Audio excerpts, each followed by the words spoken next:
गणेश भगवान की जय। बोलो सत्यनारायण भगवान की, बोलो गुरुदेव महाराज की जय। हाँ धोइएगा। ओम पवित्रो पवित्रो वा सर्ववा स्तंभागतु अपि वः या स्मेत् पुण्डरीकाक्षां श्रावयन् स्वजे। जल पियो। ओम श्री केशवाय नमः। और पियो। ओम श्री नारायणाय नमः। ओम श्री माधवाय नमः। हाथ धो लो।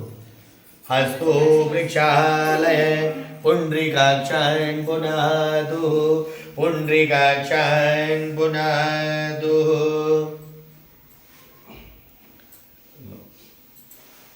ओम पवित्रे स्तो वैष्णव्यो साविर्वाह प्रशवः उत्पुराक्षतेन पवित्रेण सूर्यस्य रश्मि भवेत् तस्य ते पवित्र पदे पवित्र भूतशयत कामः पुनः रक्षगेयमः।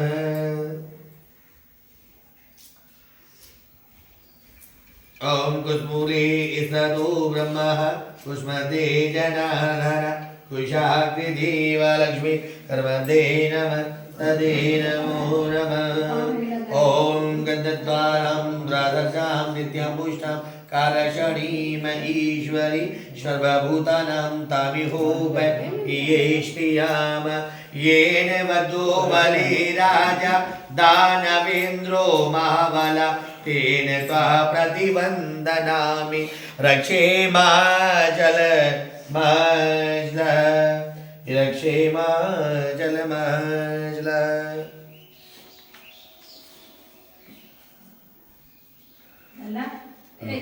पुष्प अक्षत लो हाथ में।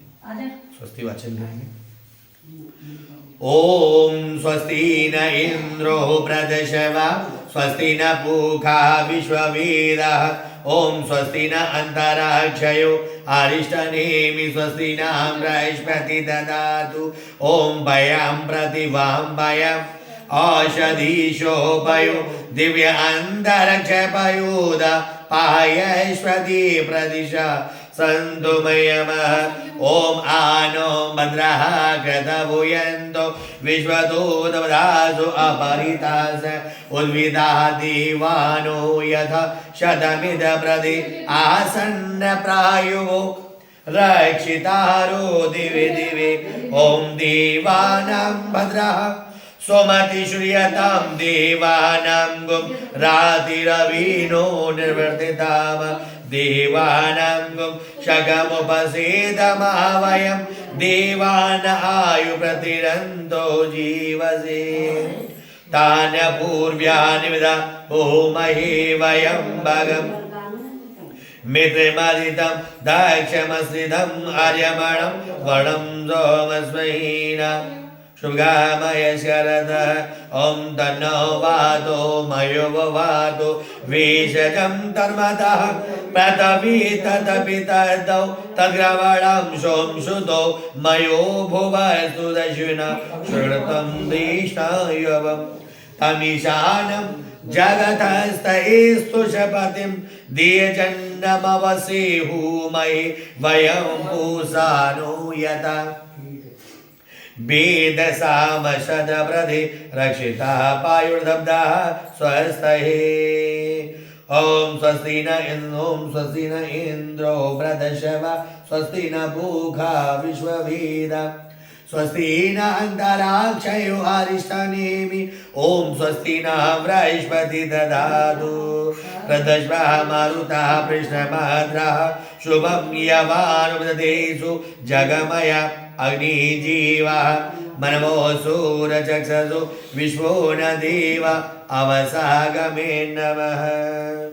भद्रं कर्णीभिषुणयाम देवा भद्रं पाशे माक्षवृजनः स्तरेरङ्गे स्तुष्टवामगुं सस्तनो बिभ्रशीमहि देवतं यदायु सतमेन्नौ सरदो अन्ति देवा यत्रः न शक्रः जर्षं तनुनाम ॐ पुत्राशो यत पितरो भवन्ति मानो मध्यहारिरि शताय गन्ध्रौ आदितिरन्तरिक्ष माता स पिता स पुत्रः विश्वदेव आदिति पञ्चाजन आदितिदातमदितिजनेन्द्वम् ॐ धौ शान्ति रन्तिरिक्षं गों शान्ति पृथ्वी शान्तिराप शान्ति रोधय शांति वनस्पति शांति विश्वदेव शांति ब्रह्मा शांति सर्वगुण शांतिरेव शांति सामा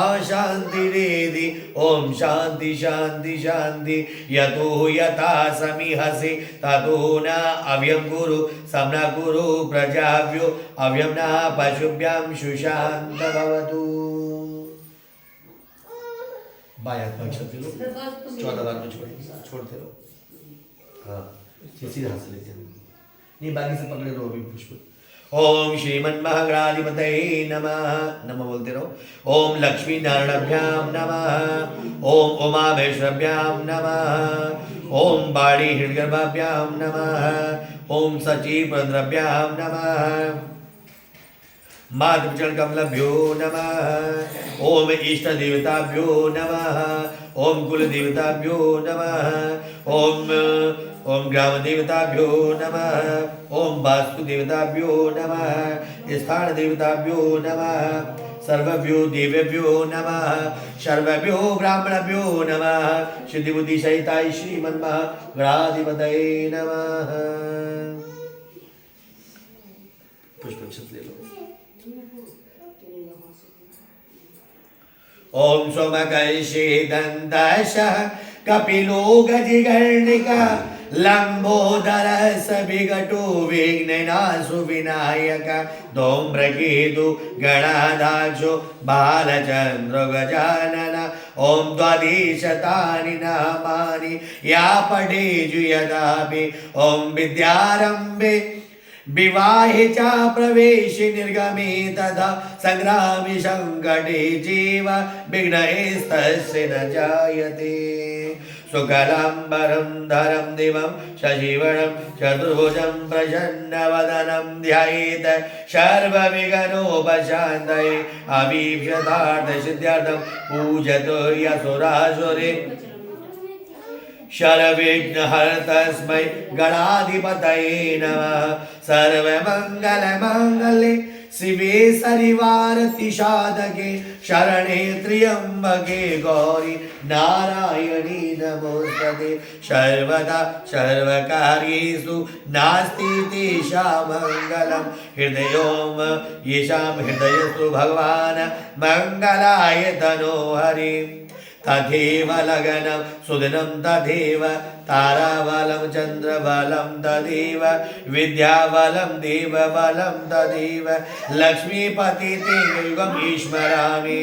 ॐ लाभिस्तं जयस्तं कुतिस्तं पराजय ईशामिन्दी वर्ष्यामो ओम ईशामिन्दी वर्ष्यामो हृदयस्तु जनार्दना यत्र योगेश्वरो कृष्णो यत्र पार्थो धनुर्धरा तत्र श्री विजयो भूति दुर्वाणीर्तिमर्ति मम अनन्यासि चिन्तयन्तो माये जना परिउपासते तेषां नित्यायुक्तानां योगक्षेमं भावाम्यं स्मर्ते सकल कल्याणं भाजनं यत्र जायते पुरुषं तमजं नित्यं व्रजामि शरणं हरे सर्वेष्कम्बकार्येषु दृष्टि भुवनेश्वर देवादिसन्तुना सिद्धि ब्राह्मोसन जनार्दना विश्वेशं माधवं दुण्डिदण्डपाणिं च भैरवं वन्दे काशी गुहां गंगा भवानी मणिकर्णकाम भक्ततुण्डमहाकाय कोटि सूर्य समप्रभा निर्विघ्नं कुरु मे देव सर्वकार्येषु सर्वदा। ओम पुष्पमक्षतं समर्पयामि।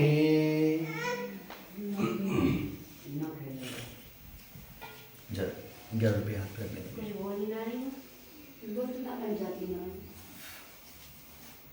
पूजन शंकर ओम हरि ओम हरि ओम हरि ओम तत्सत तत्सत तत्सत विष्णु विष्णु विष्णु श्रीमद्भगवतो विष्णुराज्ञा ओम महापुरुष विष्णुराज्ञा प्रवर्तमानस्य ब्राह्मणो ओम द्वितीय प्राणे श्री श्रीद्वारकल्पे वैवस्वरमन्त्रे कलियुगे प्रथम चरणे जम्बूद्वीपे वर्तन्ते वर्तमानस्य आर्यवर्ते कृष्ण पक्षे संबत 2079 राष्ट्रीय साखी 1944 मास मासे फाल्गुन मासे अमो नक्षत्याम घड़ी मलोग्याम अमुक करण्याम अमुक दिन सोमवार श्री प्रातः काले सत्यनारायण भगवान की व्रत पूजन कथा सत्यव्रत कथा पूजन अमुक नाम अरुण कुमार जी मोंटी कुमार जी अमुक कुली गोत्र से है कुली गोत्र पता है कुछ जैसे गौतम है तुम्हारा जहाँ तक लगाते हैं अमुक कुली गोत्र गौतम कुली गोत्र पूज्यार्थम सा परिवार सहित माता पिता सहित सभी बंधु पड़ोसियों सहित संबंधियों सहित व्रत पूजन एवं हवन संस्कार संकल्प धन प्राप्ति सुख समृद्धि प्राप्ति पारिवारिक सुख शांति प्राप्ति हेतु पूजनार्थाय संकल्पम करैष्यते। श्री सर्वदेव आइए हमारी पूजा को करिए स्वीकार। ओम भूर्भुवः स्वः संप्रदीके खोल दीजिए मंगल द्वार। ले लो फल।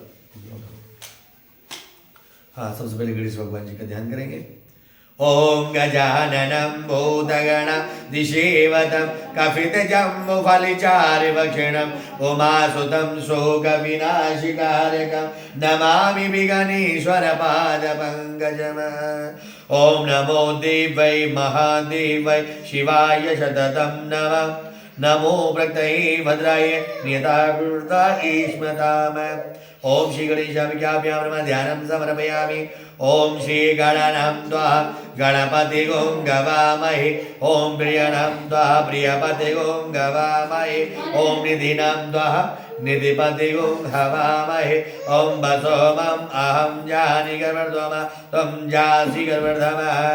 एहो यहिरम्ब महेशपुत्र समस्त विघ्नो विनाशदक्ष मंगल पूजा प्रथम प्रधान ग्रहण पूजा भगवान नमस्ते। ओम भूर्भुवः श्रुति बुद्धि सहिताय गणपतये नमः। गणपति माभ्यामि स्थापयामि पूजयामि। ओम भूर्भुवः गणेशाभ्यां नमः। गौरी माता का ध्यान। ओम अम्बे अम्बे अम्बालके नमः नयति कशन शशत्रुकं सुभद्रिकां कम्बीलवाशनीं हेमाद्रितनयां देवी वदाम शङ्करप्रियां लम्बोदरं स गौरी जननीमावाहमयम्। ओम भूर्भुवः गौरीं नमः। गौरीमाभ्यामि स्थापयामि पूजयामि च। ओम मनो ज्योतिरजुषतामाजयस् बृहस्पति अग्रमिमं तनोद्वरिषं यज्ञं शमिमं ददातु विश्वे देवासये माद्यन्तामो मम प्रतिष्ठः। ओम असे प्राण प्रतिष्ठन्तु असे प्राण चरन्तु च असे देवः तमर्चाये मामहे दिशाकशन। ओम गणेशाम्बिकां सुप्रतिष्ठे वरदे भविताम। प्रतिष्ठा पूर्व आसनार्थे अक्षतान् समर्पयामि। गणेशाम्बिकाभ्यां नमः। ओम भयां प्रतिभां भयां औषधीषु भयो दिव्य अंतरिक्षपयोधापायेष्पति विदिशा सन्तु मह्यम। ओम पयसस्तु समन्तभूतं मधुरमलं शशिप्रभं दध्यानितं मयादिविष्टातं प्रतिगृह्याम। ओम मलयाचल संभूतं चंद्रेण मिलितं इदं गन्धोदक कुङ्कुमां च गृह्याम। ओम भूर्भुवः गणेशाम्बिकां गन्धोदक समर्पयामि नमः। ओम युवा सुवास परिमिता आकाशा सूर्येण भवति। ओम जायमान ओम भवती जायमान ताम धीरास। ओम कवय उरयन्ति स्वदेव मनसा देवयन्तः। ओम वसं समर्पयामि अक्षते नमः। ओम यज्ञो पवित्रं परमं पवित्रं प्रजापते सहजं पुरस्तात् आयुष्मन्तं पुरुषो प्रवियज्ञो पवित्रं बलवस्तु तेजा। ओम यज्ञो पवित्रं समर्पयामि नमः। ओम चन्दनस्य श्रीखण्डचन्दनं दिव्यं गन्धोदय सुमनोहरमः बिलपेनं श्रीचन्द्रं प्रतिगृह्यामः। अक्षतानः ओम अक्षतस्य श्रेष्ठ कुमकुम सुशोभितं मया नियुक्तं भक्तः गणपरमेश्वरः। ओम भूर्भुवः गणेशाम्बिकाम् अक्षतान् समर्पयामि। ओम माल्यादीनि सुगन्धीनि मालत्यादीनि विप्रो मया तानि पूजार्थं पुष्पाणि पूजार्थं प्रतिगृह्यामि। पूर्वं सिन्दूरं ताम्बूलं और पुङ्गीफलं धूपं दीपं निवेद्यं द्रव्यदक्षिणायां समर्पयामि। गणेश भगवान जी का आशीर्वाद दीजिए।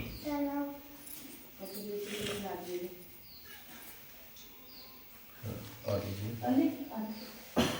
हाथ जोड़ के प्रार्थना करिएगा भगवान विष्णु के परिवार की सुख समृद्धि की प्रार्थना करिएगा।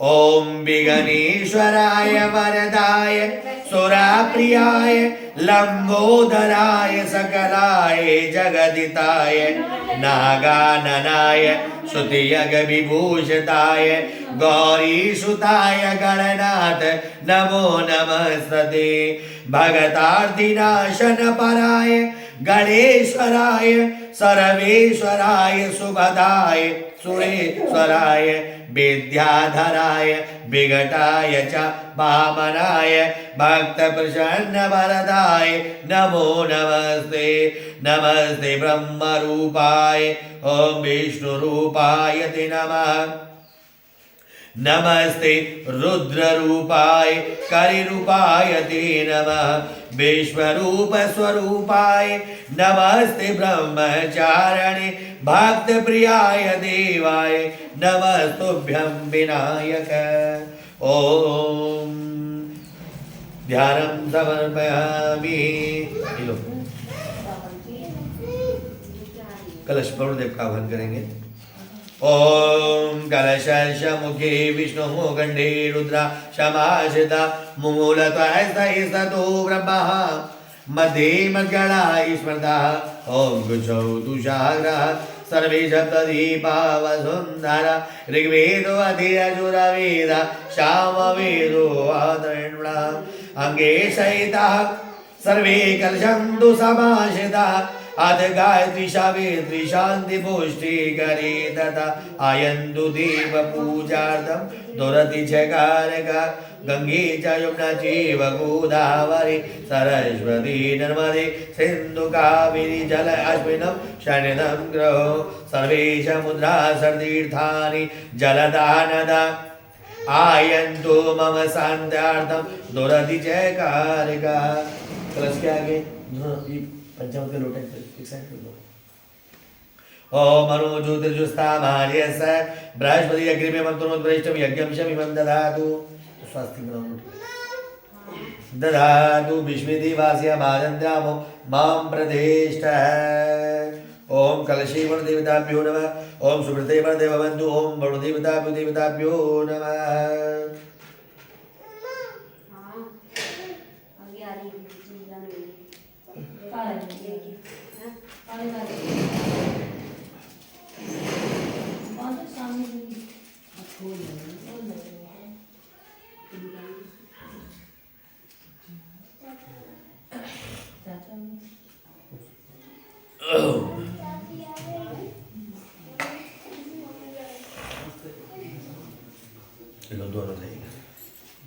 ओमकार जी का बात नहीं। ओमकार बिंदु संयुक्तम नित्यं ध्यायन्ति योगिनां कामादं मोक्षजीवं श्री ओंकाराय नमः। ओम शिवं शंकरमीशानं द्वाधात्रिलोचनं उमासहितं देवं शिवमावाहम्यं नमो शम्भवाय च मयोभवाय च नमः विष्णाय च शिवाय च शिवद्राय च नमः। ओंकार पूजनम् ओं धूपं दीपनिमित्तं दक्षिणायां समर्पयामि। ब्रह्मा विष्णु है तीनों का आह्वान करेंगे। ब्रह्माणां शिरसा नृत्यमर्कं चतुर्मुखं गायत्री शयनं देवं ब्रह्माणाम् आवाहम्यं केशवं पुण्डरीकाक्षं माधवं मधुसूदनं रुक्मणीशयनं देवं विष्णुमावाहम्यम्। ओम कर्पूरगौरं करुणावतारं संसारसारं भुजगेन्द्रहारं सदा वसन्तहृदयदेवं भवानी शयनं नमामि। सत्यनारायण भगवान जी का आह्वान। शान्ताकारं भुजगशयनं पद्मनाभं सुरेशं विश्वधारं गगनसदृशं मेघवर्णं शुभांगं लक्ष्मीकान्तं कमलनयनं योगविद्यानगम्यं वन्दे विष्णुभवयानं सर्वलोकैकनाथम्। ओम भूर्भुवः ब्रह्मा विष्णु महेश नमः। गुरु जी का आह्वान। ओम गुरुर्ब्रह्मा गुरु विष्णु गुरुदेवो महेश्वरः गुरु साक्षात् परब्रह्म तस्मै श्री गुरवे नमः तस्मै श्री गुरवे नमः। ओम पूजार्थं धूपं दीपं नैवेद्यं तद्दक्षिणयां समर्पयामि। ओम नमस्तुते अंतरिक्षं सर्वेभ्यो नमः। ओम नागदेवताभ्यो पूजार्थं धूपं दीपं नैवेद्यं ओम तद्दक्षिणां समर्पयामि। दुर्गे माता का ध्यान। ओम सर्वमंगलमांगल्ये शिवे सर्वार्थ साधके शरणे त्र्यंबके गौरी नारायणी नमोस्तुते या देवी सर्वभूतेषु श्रद्धारूपेण संस्थिता नमस्तस्यै नमस्तस्यै नमस्तस्यै नमो नमः। ओम जयंती काली मंगलकाली भद्रकाली कपालिनी दुर्गा क्षमा शिवधात्री सुधा स्वाहा नमोस्तुते। पुष्प ले लीजिएगा। ओम शैलशीर्षा पुरुषः सहस्राक्षा सहस्रपाद साभूमि शर्मता स्पर्तिशतसाङ्गुलं ऋषिविदं सर्वमिदभूतं यद्भाव्यम् एतावानश्वहि मातु जायां च मृगः। ओम बालो अस्य विश्वभूतानि त्रिपादशमृतं दिवि त्रिपादधर्मोदयन्तमृगं आदो अस्य भद्रं नन्दो विश्वं विक्रमस्नातने दुर्गाद्यादुरादु अधिपुरुषः साजादु पश्यामि नवग्रेकावान् ब्रह्मा मुरारी त्रिपुरान्तकारी भानु शशि भूमि सुतोपदशः गुरुशुकुशनिराहु गीत्वा सर्वग्रह शान्तिकरः भवन्तु। सौर्यमथेन्दुर्जपदवि सर्वमङ्गलं जामङ्गलः सर्वदेवदशाङ्कुरं सुखं सुक्षनिश्राय नमः। सोमाय नमः भौमाय नमः बुधाय नमः गुरुवे नमः भृगुदेवाय नमः शनिदेवाय नमः सूर्याय नमः रवे किं केतवे नमः। पूजार्थं केवलं धूपं दीपं नैवेद्यं द्रव्यदक्षिणां समर्पयामि।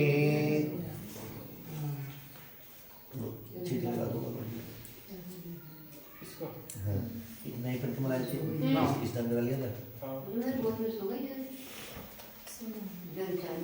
ओम कस्तूरी तिलकम ललाट पटले वाक्षये स्थले कौस्तुभं नासाग्रीवनमोक्तिकं करतले वीणुं करे गङ्गणं सर्वगे हरिचन्दनं सुललितं कण्ठे च मुखतावली गौपङ्गे परवेशतो विजयते योम येन बद्धो बलि राजा दानवेन्द्रो महावराधिनत्वा प्रतिवन्दनामि रक्षे महाजलमा पीछे होता है।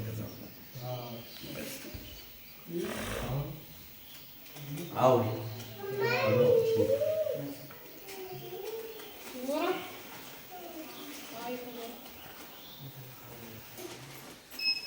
ओम गंधद्वारं द्वादशामि चाम्बुष्टं करश्रीमि ईश्वरीधरभूतानां तानि होमुपहि श्रियाम येन वद्धो बलि राजा दानवेन्द्रो महाबला तेन त्वा प्रतिवन्दनामि रक्षे माज धनप्राप्ति सूक्ष्मति प्राप्ति अविगो। ओम गणद्वारं द्वादशामि चाम्बुष्टं करश्रीमि ईश्वरीधरभूतानां तानि होमुपहि श्रियाम। ओम येन वद्धो बलि राजा दानवेन्द्रो महाबला तेन त्वा प्रतिवन्दनामि शिवाजलमाजलो। तुम सबके पसंद बाकी और सब लोग भी टीका कर दो। टीका करके सबके तिलक कर दो। इधर का शुरू कर।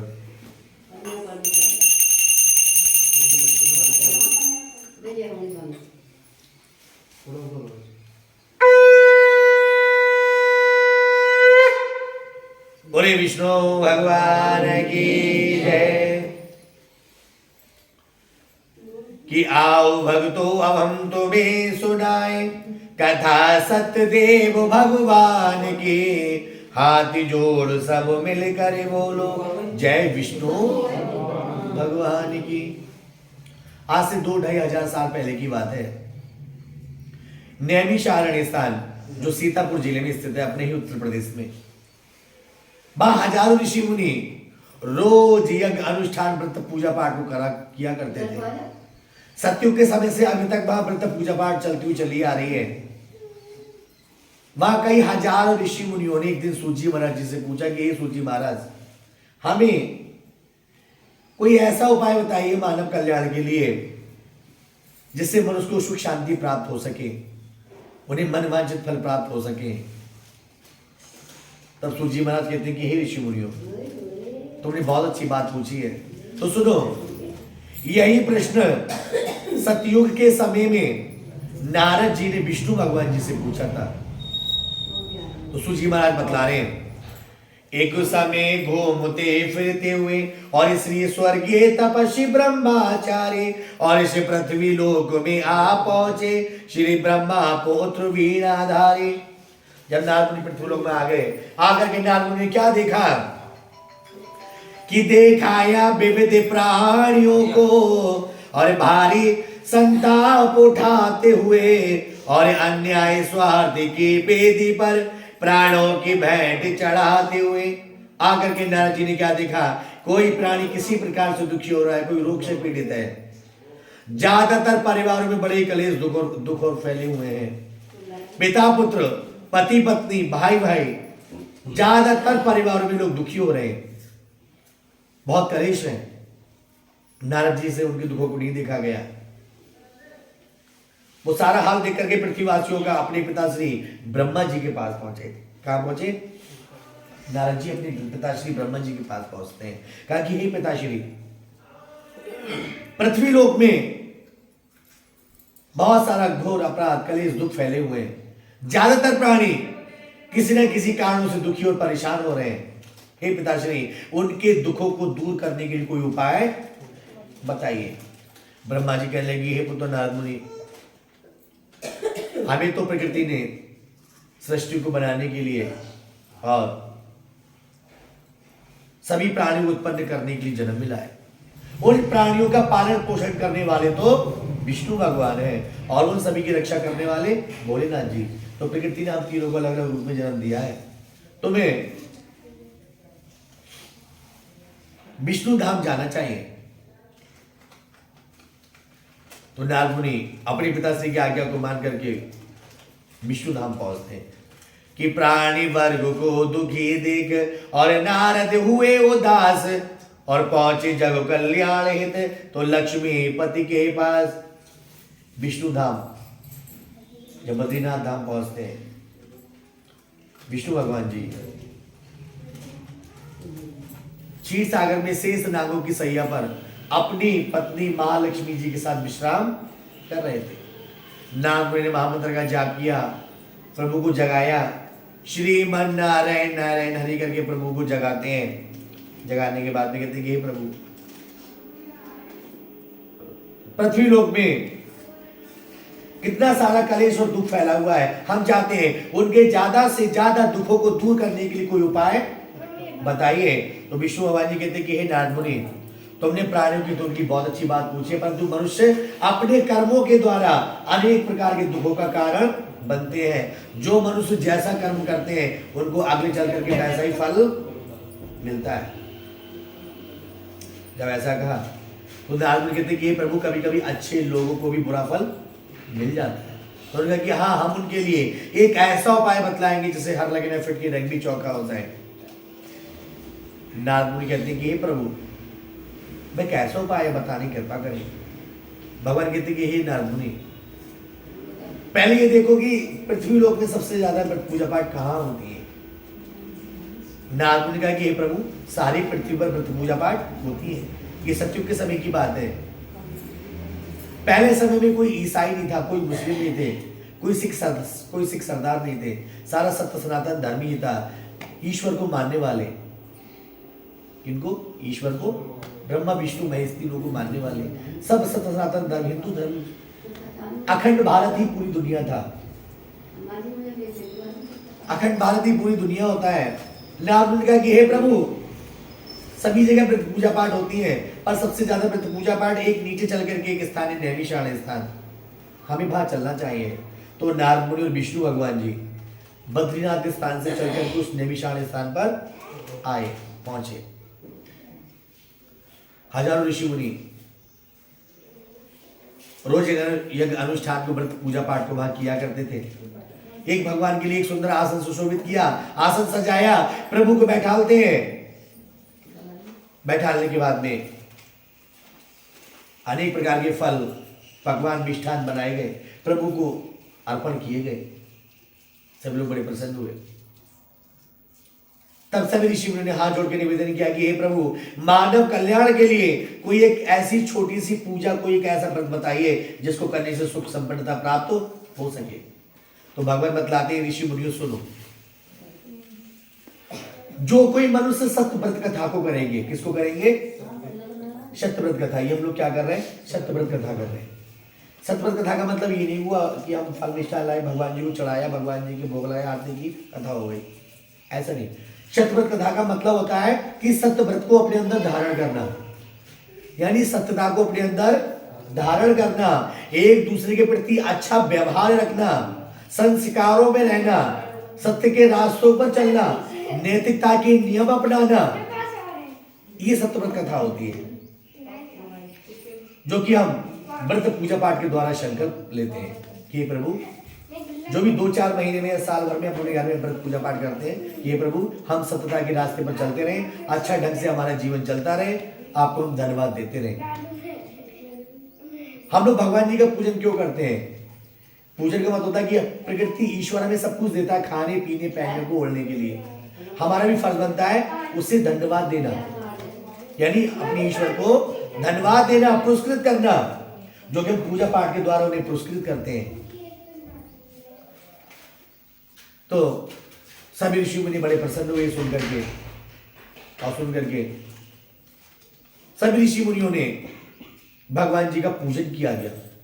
पूजन का मतलब प्रभु को याद किया गया। पूजन का मतलब होता है पू माने पुकारना, जन माने हम सब लोग मिलकर के जो ईश्वर को पुकार रहे हैं, भाई हमारा पूजन कहलाता है और स्वीकार होता है।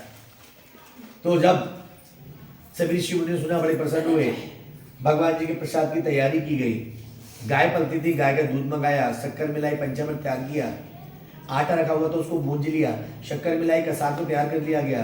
सभी ऋषि मुनि ने आपस में मिलकर के बांटा, प्रसाद को खाया। अंत में भजन कीर्तन किए, सारे दिन भगवान की भक्ति में लीन रहे। सभी लोगों को बड़ा आनंद आया और विष्णु भगवान जी का नाम वहां से सत्यनारायण भगवान जी रखा गया। सत्यनारायण भगवान जी बोला गया। तो कहा कि कर पूजन भोग लगा करके पंचामृत आदि प्रसादों को, और दे बांट प्रेम से सभी के लिए, हरता जो त्रिविधि विषादों को। कहते हैं मनुष्य के जीवन में 3 प्रकार के दुख होते हैं। मनुष्य के जीवन में 3 प्रकार के दुख होते हैं। 3 प्रकार के कौन कौन से? पहला देही कष्ट। देही मतलब बीमारियों से भरा हुआ, हर किसी को हो जाता है। दूसरा देवीय कष्ट। देही कष्ट और देवीय कष्ट। देवी कष्ट का मतलब हुआ प्रकृति का परिवर्तन होना, अकाल पड़ना, सूखा पड़ना, बाढ़ आना, भूकंप आना, ये देवी कष्ट हुए। और भौतिक कष्ट होते हैं आज के सुख संसाधनों का ना हो पाना, अच्छे मकानों में ना रहना, ना खाना पीना पहनना ओढ़ना ढंग से ना हो पाना। तो तीनों कष्ट जो है भगवान के प्रति पूजन को करने से दुख दूर हो जाते हैं। ये सुन करके सभी ऋषि मुनि बड़े प्रसन्न हुए और नारद मुनि और विष्णु भगवान जी उस नैमिषारण्य स्थान से काशीपुरी नगरी जाने को तैयार हो जाते हैं। कि ऋषि मुनि बोलो एक ही साथ ही बोलो, मेरे सभी भाग तो मिलकर बोलो। और यहाँ पहला अध्याय समाप्त हुआ। श्री सत्यदेव की जय। बोलो बोलो सत्यनारायण भगवान की जय।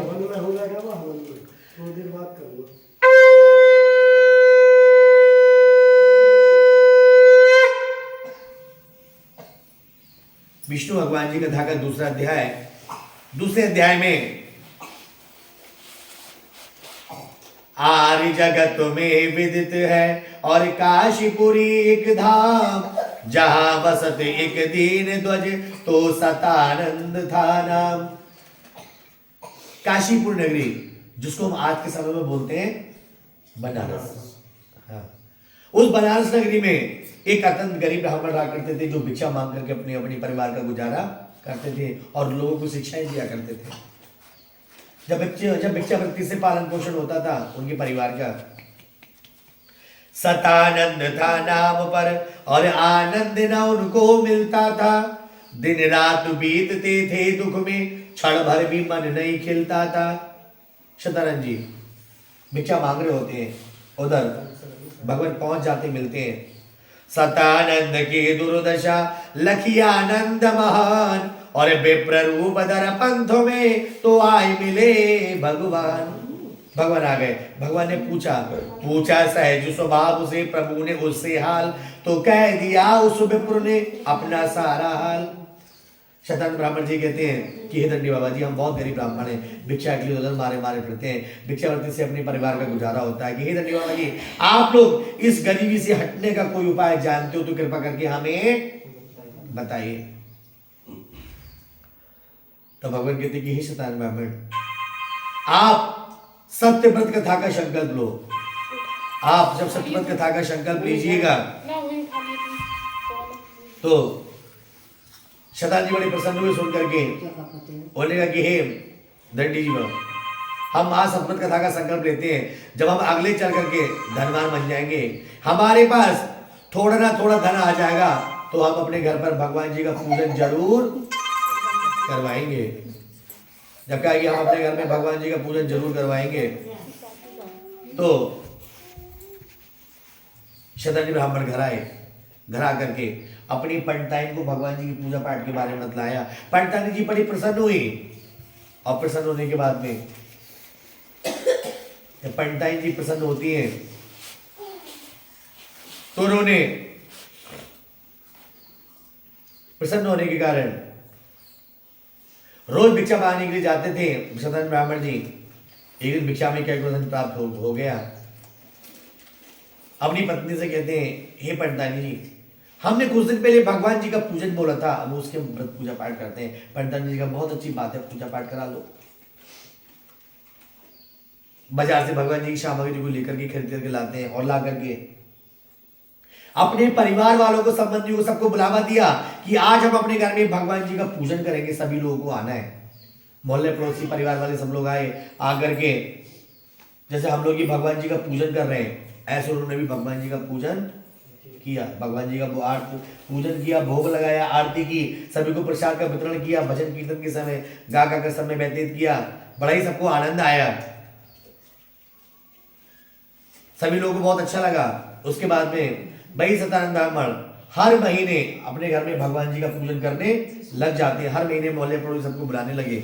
मोहल्ले पड़ोसी सोचने लगे पंडित जी महाराज क्या करते हैं, और पहले के समय बड़ी ठीक ठाक होते जा रहे हैं, सुख संपन्नता से रह रहे हैं, तो क्यों ना जो ये पंडित जी महाराज करते हैं वो हम लोग भी अपने घरों में कराएं।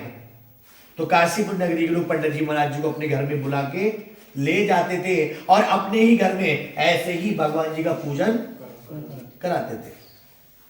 सारी नगर में व्रत पूजा पाठ होने लगी। काशीपुर नगरी में एक उनके बचपन का बड़ा घनिष्ठ मित्र था लकड़हारा। वह लकड़हारा जो लकड़ियां काट करके अपने और अपने परिवार का गुजारा करता था। एक दिन की बात है, लकड़हारा लकड़ियां काट करके ला रहा था। एक दिवस कर रहा था पूजन और आनंदित हो करके मन में, उसी समय एक गरीब लकड़हारा वह खड़ा हो गया आंगन में, और वह अपने मुखमंडल से श्रम बिंदु पहुंचता जाता है, और श्री सत्यदेव के पूजन को वो लकड़हारा देखता जाता है। लकड़ा देख रहा है पंडित जी महाराज क्या कर रहे हैं ये। लकड़ा कहता है पंडित जी महाराज ये बताओ तुम ये क्या कर रहे हो 2 घंटे से। उन्होंने कहा कि हे लकड़हारा, ये हम सत्यनारायण भगवान जी का पूजन कर रहे हैं, विष्णु भगवान जी का पूजन हो रहा है। इनकी कृपा से हमारे यहाँ धन धान्य की वृद्धि होती है, निर्धन धनी होते हैं, बंधी बंधनों से मुक्त हो जाते हैं, निर्विघ्नों की संतान प्राप्त होती है, और सारे मनोरथ पूर्ण होकर के अंत में स्वर्गधाम वैकुंठ धाम को चला जाता है। जब ऐसा सुना तो लकड़हारा कहता है कि पंडित जी महाराज मुझे भी संकल्प दिलाओ, जो तुमने किया है वो मैं भी अपने घर पर करूंगा। लकड़हारा ने भी संकल्प किया, और घर को आते हैं, रोज जंगल लकड़ियां काटने के लिए जाते थे, बेचते थे, चलता रहा। एक दिन कुछ दिन बाद बैलगाड़ी ले गए, अनेक प्रकार की लकड़ियों को इकट्ठा काट करके ला रहे थे। आम की, बबूल की करके अनेक प्रकार की लकड़ियों इकट्ठा होती है, बेचते हैं।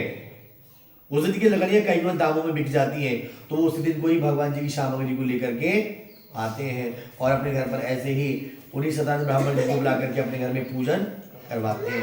तो घर आकर उस लकड़हारे ने और व्रत पूजन उपचार किया, तो मेरे सत्यदेव नारायण ने उसका भी बेड़ा पार किया। तो वो लकड़हारा सारे सुखों को भोग करके स्वर्गधाम वैकुंठ धाम को चला जाता है। कि ऋषि मुनि बोलो एक ही साथ ही बोलो, मेरे सभी भक्त मिलकर बोलो, और यह दूसरा अध्याय समाप्त हुआ।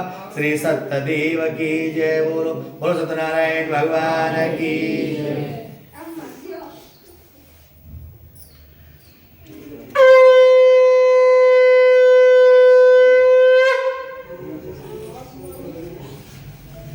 विष्णु भगवान जी की कथा का तीसरा अध्याय।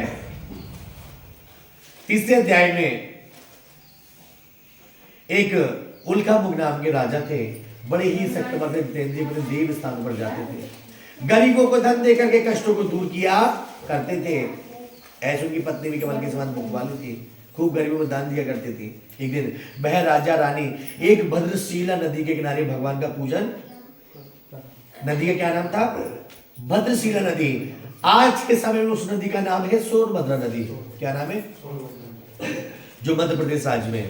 जब नदी किनारे व्रत पूजा पाठ कर रहे होते हैं, उनके पास के नगर का साधु बनिया, जो कि जगत सिद्ध व्यापारी था और राजा के सर्वों का पहुंचा, जो कि धन का धवल पुजारी था। साधु बनिया के पास धन की कोई कमी थी, अच्छा खासा धनवान होता है। कमी क्या थी? उसके घर में कोई संतान नहीं थी। जब उसके घर में कोई संतान नहीं होती है, वह साधु बनिया व्यापार के लिए जा रहा होता है। देखता है कि राजा पूजा पाठ कर रहे हैं, पूछता है कि कहिए महाराज कृपा करके, और तुम ये किसका पूजन करते हो और किसके आनंद में आ करके और ये आनंद हृदय में भरते हो, ये आप क्या कर रहे हैं? राजा कहने लगे, हे साधु बनिया, यह विष्णु भगवान जी का, सत्यनारायण भगवान जी का पूजन कर रहे हैं। इनकी कृपा से हमारे धन दान की वृद्धि होती है, निर्धन धनी होते हैं, बंधी बंधनों से मुक्त हो जाते हैं, निर्विघ्न संतान प्राप्त होती है, सारे मनोरथ पूर्ण होकर के अंत में श्रद्धा बैकुंठ धाम को चला जाता है। बनिया कहने लगा कि हे महाराज, यदि इसमें से संतान हो जाती तो मैं भी आज संकल्प लेता हूं। मेरे घर पर सबसे बड़ी चीज की कमी है, मेरे घर पर कोई संतान नहीं है। यदि आपके बताए मेरे घर पर यदि लड़के के बजाय यदि लड़की भी जन्म ले लेगी तो मैं अपने घर पर भगवान जी का पूजन जरूर कराऊंगा। मैं ऐसा संकल्प लेता हूं। जब उन्होंने कहा कि मैं पूजन जरूर करवाऊंगा, मैं ऐसा संकल्प लेता हूं, तब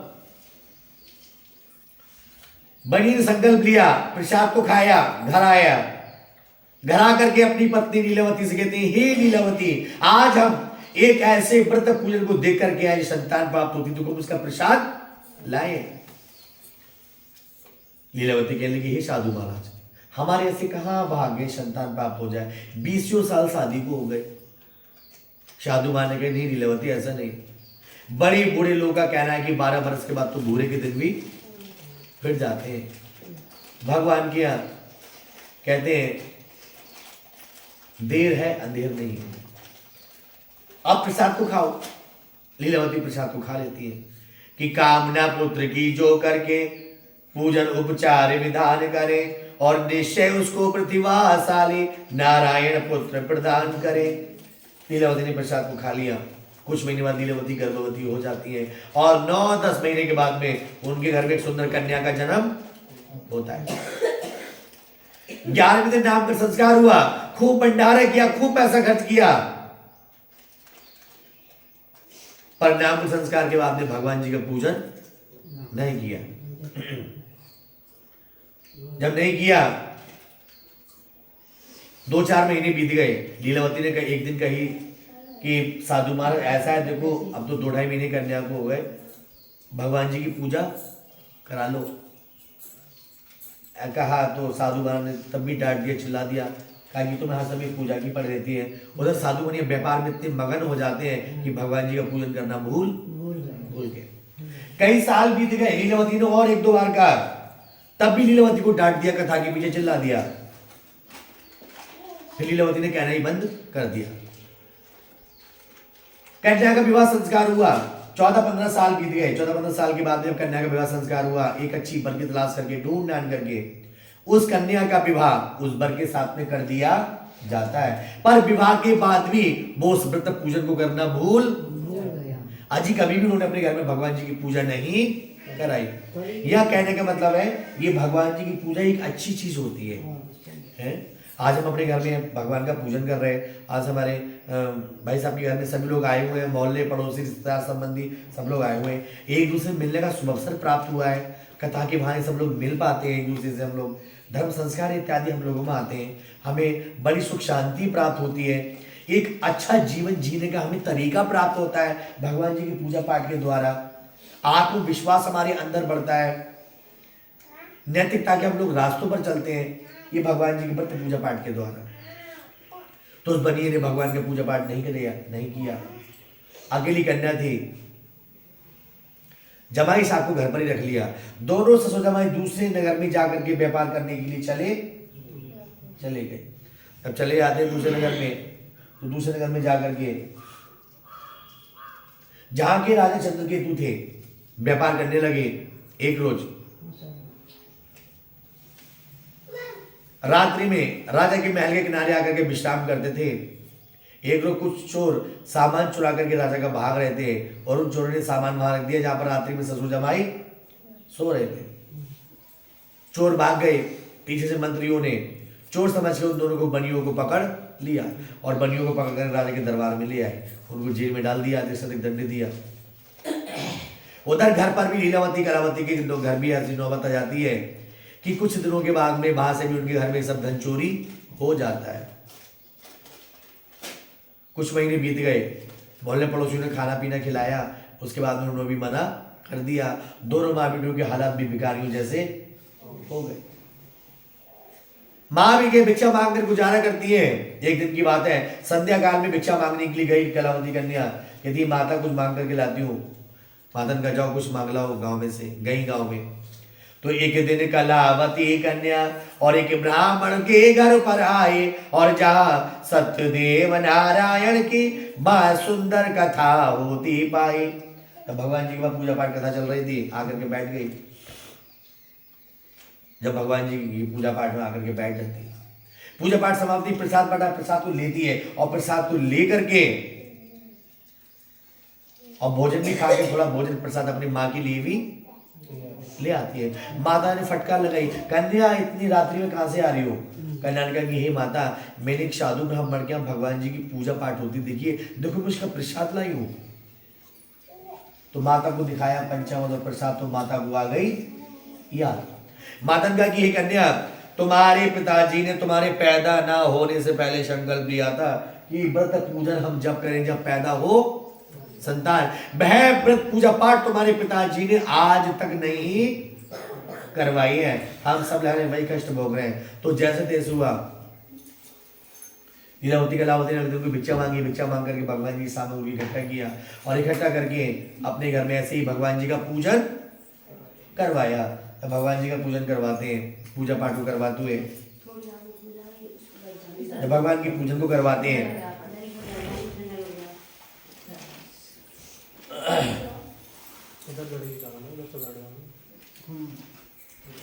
तो भाई लीलावती कलावती दोनों माँ बेटियां भगवान जी के पूजन करती हैं। उधर रात्रि में राजा को स्वप्न में दर्शन हुए। राजा से दंडी बाबा जी ने कहा कि हे राजन, तुम्हारे धन को चुराने वाले सच्चे चोर तो कोई और थे, दोनों बनिए छोड़ देना।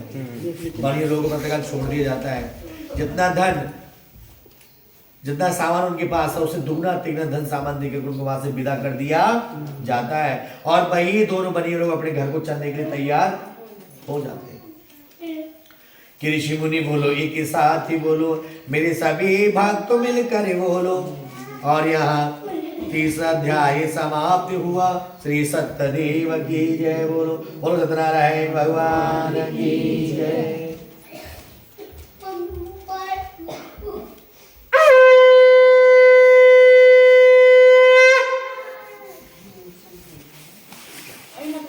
विष्णु भगवान जी की कथा का चौथे अध्याय में जब चौथे अध्याय में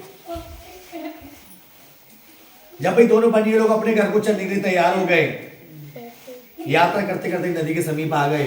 नदी को पार करने के लिए नाव का सहारा लेना पड़ता था। नाव पर धन सामान रख दिया। यात्रा पारण करने वाले थे। इतनी देर में भगवान आया तो भगवान पूछते हैं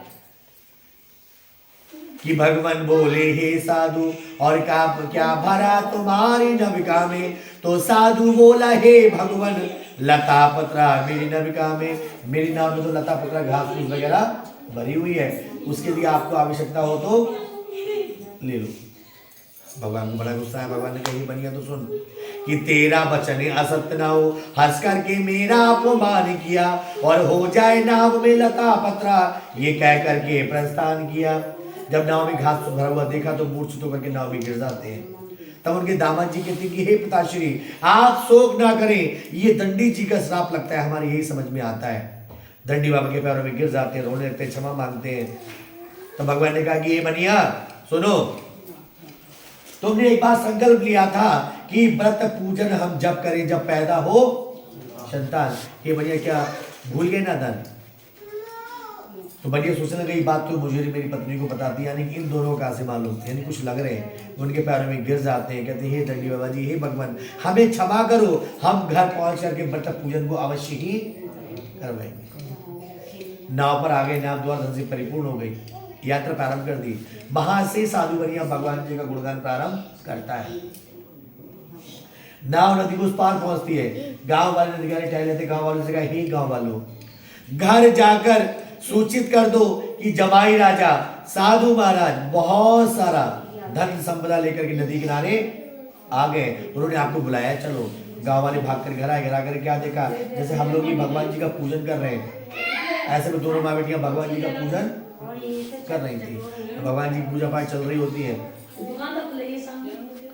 दोनों माँ बेटियां अधूरा पूजन छोड़ छाड़ करके अपने पतियों से मिलने के लिए चली आती है।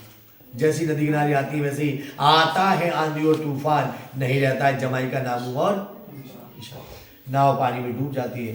कलावती कन्या अपने पति को न देखकर रूप जब इनसे गिर जाती है, सारा शहर सारा नगर इकट्ठा हो जाता है। तब उनकी समझ में आता है कि आज हमने भगवान का अपमान किया। भाई कलावती कन्या जल समाधि लेने के लिए तैयार हो जाती है। ब्राह्मण जी आए, उन्होंने रोका कि कलावती कन्या रुको, अगला पैर पानी में मत बढ़ाना, क्योंकि तुमने भगवान का अपमान नहीं, तुम भगवान का अपमान करते तब भी वो सहन कर लेते, तुमने उनके भक्तों का प्रसाद का अपमान किया है। यदि घर जा करके दोबारा व्रत पूजा पाठ को कराओगी तो हो सकता है तुम अपने पति को पाओगी। अभी तुम्हारे पति को ढूंढवाया जा रहा है, भाग करके आई। कलावती कन्या घर आकर के दोबारा प्रसाद की तैयारी की उसने।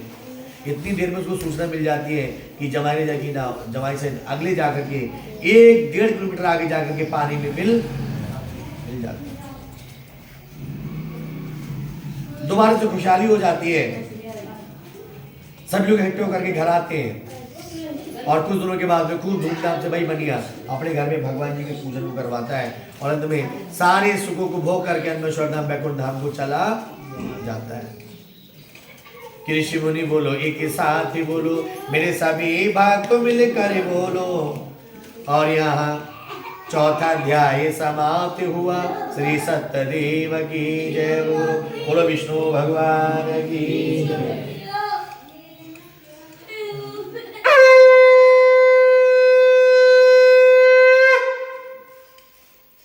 विष्णु भगवान जी की कथा का